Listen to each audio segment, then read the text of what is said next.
"You don't own me anymore, Adam," Ian said, pulling off his designer shades. "You used me. You saw a poor kid and cashed in on my ignorance. I built him from the ground up. Now he stood on my shoulders, kicking down with both feet. My name is Adam Johnson, 43 years old. I've built global brands from scratch, taken influencers from living in their cars to walking red carpets in Milan. But none of them ever tested my faith in people like Ian Flynn did. I remember the first time I saw him. Cracked iPhone screen, hoodie 3 sizes too big, shooting a dance challenge in front of a laundromat. He had 200,000 followers and the kind of raw charisma that couldn't be taught. He didn't have an agent, a plan, or even Wi-Fi at home. But he had something better. Instinct. The kid knew how to capture attention. Everyone else saw a broke kid with a ring light. I saw the glove before the world did. At the time, I had just stepped away from a major agency deal to build something more personal, a boutique talent incubator. I wanted to invest in people, not profiles. So when I approached Ian, I didn't bring him a contract first. I brought him groceries. I met his mom. I helped set up his first brand shoot in my guest room because he didn't feel safe filming at home. Within a year, we had him on magazine covers. By year 2, 20 million followers. Get it! That was his signature catchphrase, something he once said messing around on a failed collab shoot. We turned it into a merch empire, live tours, endorsement deals. The kid was printing money. And all along, I kept it straight. Every dime he earned, I made sure was documented, protected, taxed, and split exactly as we agreed. There was a contract, yes, drawn up in the open, with an attorney of his choosing sitting right beside him. We even went over the clauses line by line. He wasn't some innocent kid who didn't understand. Ian Flynn was sharp, calculated. The way he built his engagement around manufactured vulnerability, genius, dangerous kind of genius. But I didn't see that yet. I just saw a hungry, talented kid who finally had a shot. People told me not to get too close. Keep it business, they'd say. But I believe that trust built better brands than metrics ever could. I wasn't just managing Ian, I was mentoring him, coaching him, shielding him. I covered fees when sponsors delayed payment. I fronted tour costs when venues pulled out. I put my name, my reputation, on the line more times than I can count. But in this business, the moment the money starts flowing like champagne, the glasses get foggy. And when that power hit him, something in Ian changed. In the beginning, it was magic. Ian listened. I led. We moved as one team. Lean, hungry, relentless. I brought in my top creatives, Sarah from branding, Malik from production, and my right hand Vanessa, who handled every contract like it was her own name on the dotted line. We built glove media around Ian's personality. Bold, unpredictable, magnetic. I negotiated the Adidas deal myself in a hotel lobby at 2 a.m. I pitched Netflix with a sizzle reel I edited on the plane. When his Get It video hit 12 million views overnight, we were ready. Merch dropped in 48 hours, sold out in 36. He went from a $600 appearance fee to charging $150,000 per campaign, and still, we kept it lean. I didn't let the fame cloud our processes. Monthly reports, weekly reviews. We had a clean operation. By year 2, he wasn't just a viral name. He was a brand. We licensed Get It into video games, sold digital stickers, even signed a fragrance deal. 20 million followers, headlines, awards, a seat at every table. I had launched dozens of influencers in my career, but nothing like Ian. This kid wasn't just breaking through, he was rewriting the script. And that's exactly when the script flipped. It started small. That's how it always starts. Ian stopped looping me in on creative meetings. At first, I brushed it off. Maybe he was just trying to take initiative. Then he began arriving late to shoots I'd personally booked. Brands would call asking where he was, and I'd cover, saying it was traffic or a mix-up. It wasn't. One afternoon, Vanessa called me into the office looking pale. His team asked for the campaign funds to be wired to a different account, she said. Not the agency one, his personal one. I confronted Ian. He laughed it off. Just simplifying things, Adam. Don't take it personal. I trust you, but I need to learn to move solo too, right? He was changing, or maybe revealing himself. His post got bolder, more provocative. He fired Malik without a word, then replaced him with a guy from Miami he met at a club. He'd show up in Versace robes, demand last-minute helicopter shots, and talk about cutting the fat from his circle. Code for firing anyone who didn't say yes fast enough. Then came the whispers. A new manager, another visionary who wanted to take the glove global. I wasn't invited to the meeting. I found out through a mutual contact. What hit hardest wasn't the business shift. It was the look in his eyes, cold, calculated, like he'd already written me out of the story. And in a way, he had. He started planting seeds in interviews. I built this from scratch, he'd say. No one believed in me but me. And people ate it up. The kid from nowhere narrative. Rags to riches. No mention of Adam Johnson. No mention of the 3 years I spent building the road he was now racing on. I wasn't losing a client. I was losing a legacy. But I didn't panic. I documented everything. When the story broke, I was in a cab on my way to LAX. I was manipulated, Ian told the press. I didn't know what I was signing. I thought he was helping me. And just like that, the glove became the victim, and I, the villain. Cancel Adam started trending within the hour. By the time I landed in New York, my inbox was flooded. Clients pausing contracts, old partners distancing themselves. Even some influencers I'd mentored jumped ship without a text. In their eyes, I wasn't the man who'd built careers anymore. I was the guy who exploited the poor, innocent kid from the block. I didn't respond, not publicly, not yet. Instead, I sat in my apartment that night and watched the interview in full. I didn't get angry, I just pressed play again, because I recognized the pattern. The fake humility, the dramatized innocence, the precise framing of every word. Ian wasn't spiraling, he was strategizing. But here's the thing about strategy. Mine was already in motion. 3 months earlier, I'd hired a third-party firm to audit every campaign, every wire, every document. Not because I expected betrayal, but because I've been in this game long enough to know that hope is not a defense. Every receipt was time-stamped, every clause recorded, every meeting documented, and I wasn't the only one who'd noticed things. Whispers started coming in. A brand rep who said Ian tried to renegotiate contracts behind my back. A junior assistant who mentioned an argument with his new manager about who gets what. Rumors, but enough to raise eyebrows. Still, I stayed silent. Let them talk. Let him bask in the applause. Because the truth doesn't knock down the door. It waits behind it until someone opens it by mistake. 2 weeks after Ian's explosive interview, I received an unexpected call from Richard Beckett, CEO of Gravity Creative, a global agency known for building the personal brands of A-listers, Olympic athletes, and tech billionaires. Adam, he said, we've been following what's happening. Some of our clients are concerned. They've worked with you. They trust you. And frankly, so do we. At first, I thought it was just a courtesy call, but then he dropped it. We want to offer you a senior partner role. You'd lead global talent strategy, your own division, your own team. It was more than a job. It was validation and leverage. I told him I'd think about it. Then I called Vanessa. Is it time? She asked. I didn't even answer, just sent her the folder. Within 48 hours, the narrative flipped. A media outlet, one that had previously buried me under headlines like From Mentor to Manipulator, published a leak, a full recording of Ian's contract signing from 2 years prior.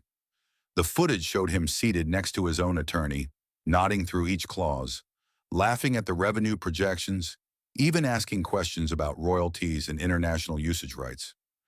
I'm not stupid, he jokes at one point on camera. I know how this works. The second leak came 2 days later, a voice message Ian left me just before we launched his merch store. In it, he thanked me for believing in me when no one else would, and promised, no matter how big this gets, we're in this together. Then came the killer.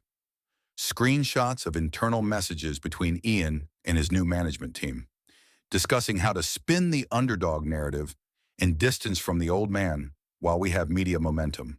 The public, they turned fast. Apologized to Adam trended. Brand deals started vanishing. Not mine. His. And then the press came calling. Podcasts, magazines, talk shows.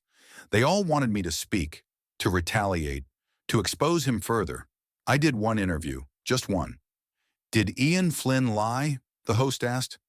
I looked her in the eye and said, "That's for people to decide. I've already moved on." The truth had done what it always does. It showed up late, but it showed up clean. And Ian? Well, after the fallout, he tried to pivot. He reached out to Gravity Creative, the same agency that hired me. He never got a meeting. He also went after another big manager in LA. Lasted 3 weeks. There were rumors, creative differences, money issues, the usual. No surprise. Me? I took the offer. I built a new team, started mentoring again, but differently this time. More selective, less idealistic, no savior complexes. When asked if I'd ever work with Ian again, I gave the same answer every time.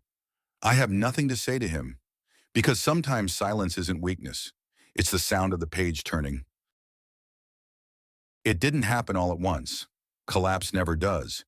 It unravels in whispers before it roars. Ian started losing followers. Slowly at first. A few thousand here. A few more the next week. Then came the unfollows from verified names. The silence from the brands. Campaigns that were postponed indefinitely. Comments turned off. Then re-enabled. Then off again. The merch sales plummeted. "Get it!" was no longer a war cry. It became a meme. A punchline. Edits surfaced online of his catchphrase remixed with the leaked clips of him knowingly approving the deal. What hurt him the most wasn't losing the money. It was losing the control, the access, the illusion that he was untouchable. Behind the scenes, his new manager jumped ship. Then the second one. A talent agency released a formal statement distancing itself from Ian Flynn and the Glove Media brand. His inner circle? Gone. Most of them were only there for the shine.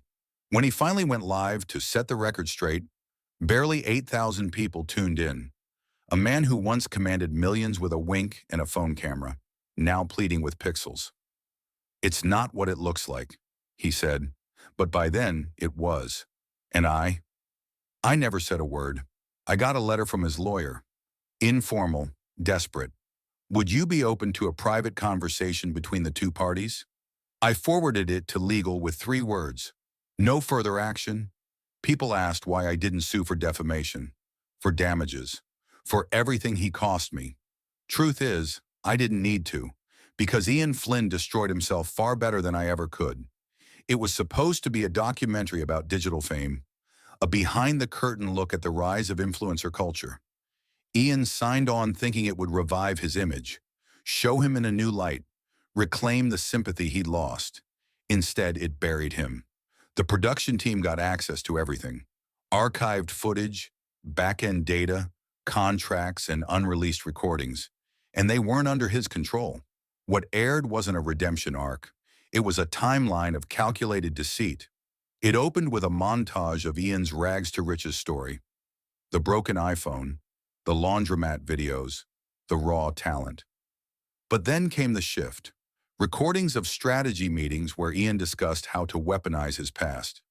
"I don't want to look corporate," he said in one clip. "I need to stay poor in the story, even if I'm flying private." Another cut showed him debating with his PR team about whether to fake a donation campaign. "Charity makes me look grounded," he smirked. "Let's do something emotional. Maybe about my struggles with literacy. That'll hit." The bombshell dropped halfway through.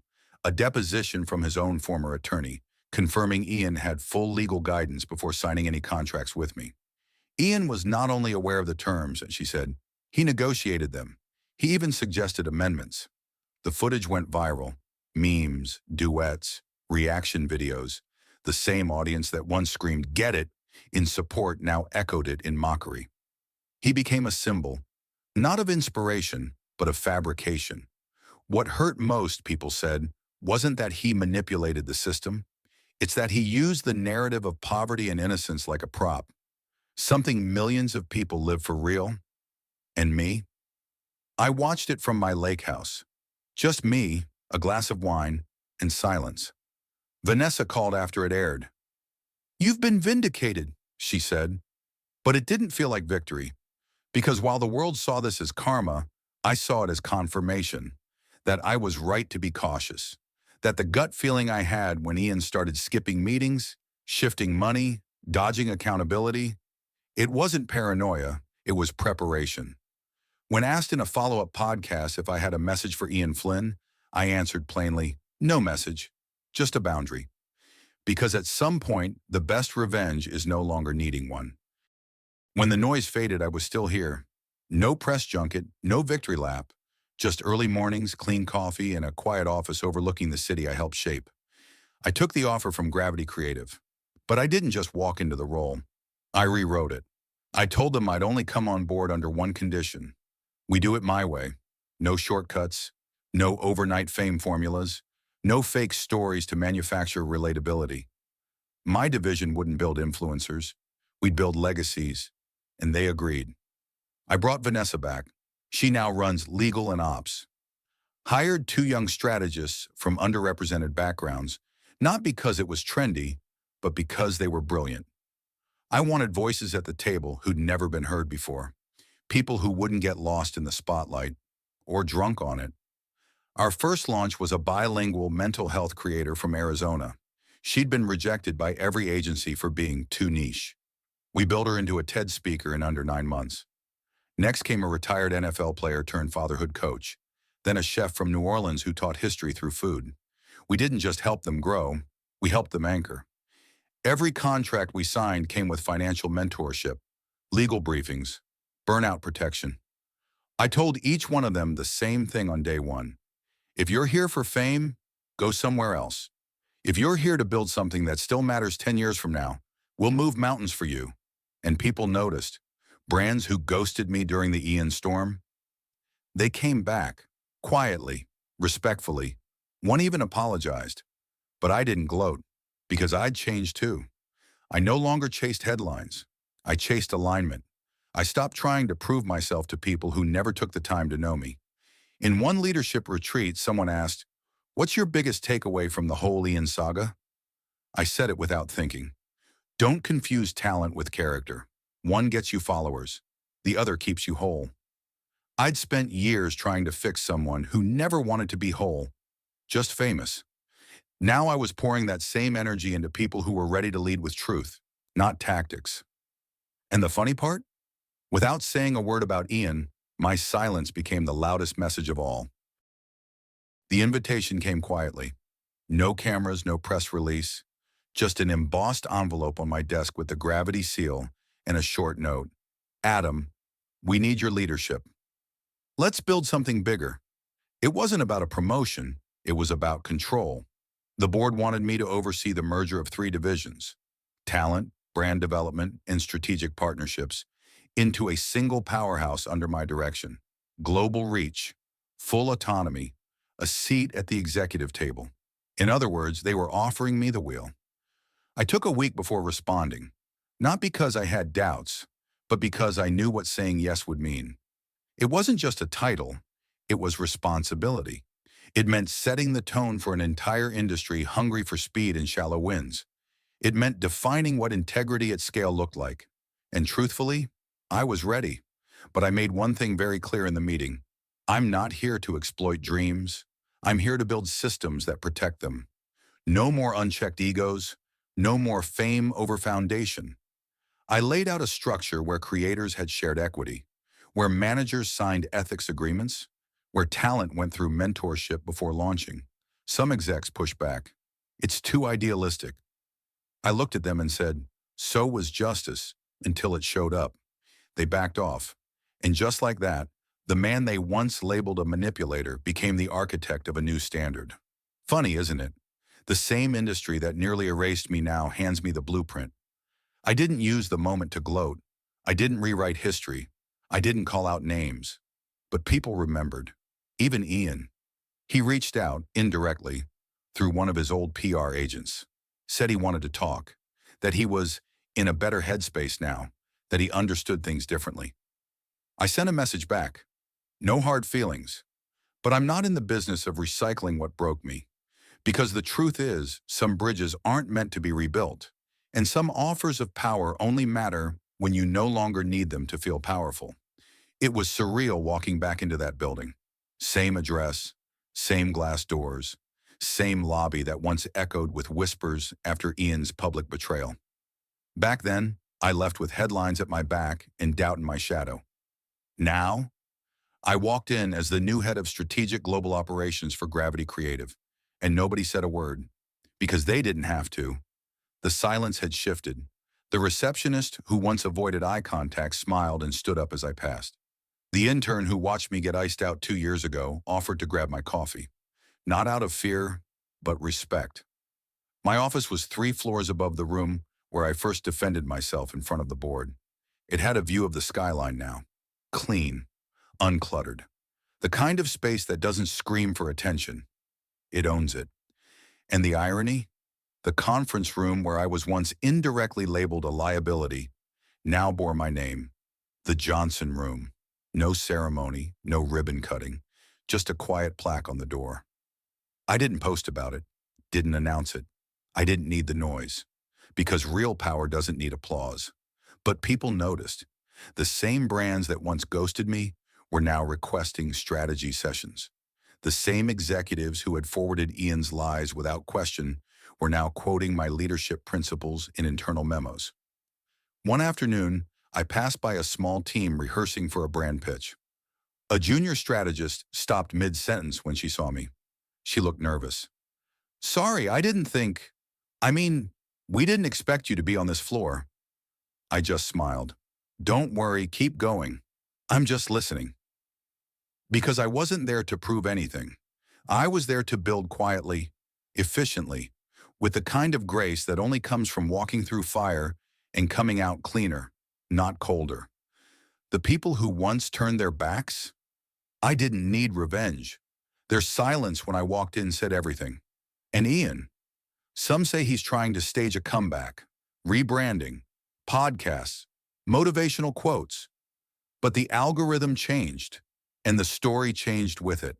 I've had my wins, my losses, my silence, and now my peace. But legacy isn't what you leave behind. It's who you lift while you're still here. So I started something new, quietly, off-platform, a mentorship program for first-gen creators and entrepreneurs. No cameras, no filters, just truth, tools, and structure.